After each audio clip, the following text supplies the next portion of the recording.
Ada seorang petani yang bersedih di tengah sungai, karena saat ia menyeberang sungai untuk ke kebunnya, cangkulnya lepas dari genggamannya dan hanyut di bawah air. Lalu kemudian di tengah kesedihan itu tiba-tiba muncul malaikat.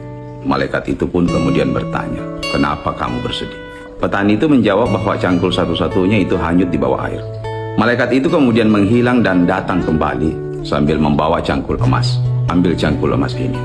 Tapi petani itu menolak, karena itu bukan cangkulnya. Kemudian malaikat itu menghilang lalu muncul kembali sambil membawa cangkul yang terbuat dari perak.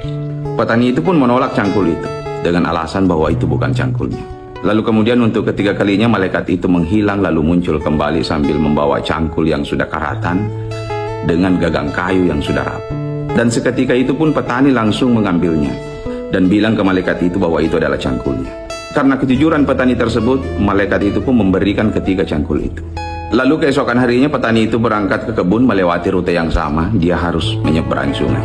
Kali ini ia mengikutkan istrinya. Dan pada saat menyeberang tiba-tiba istrinya hanyut. Lalu ia pun bersedih di sungai itu. Dan sesaat kemudian muncul malaikat yang sama.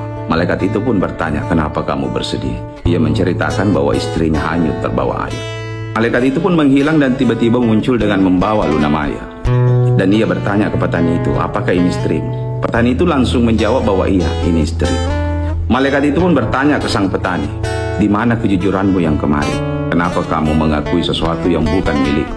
Petani itu pun menjawab bahwa ketika saya tidak mengakui kalau ini istriku, kamu akan menghilang lalu tiba-tiba muncul dengan membawa perili Latu Konsina.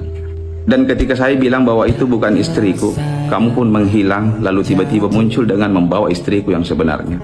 Lalu karena kejujuranku kamu akan menyerahkan ketiga wanita ini. Sebagai seorang petani dengan penghasilan pas-pasan, bagaimana saya bisa menafkahi ketiga perempuan ini?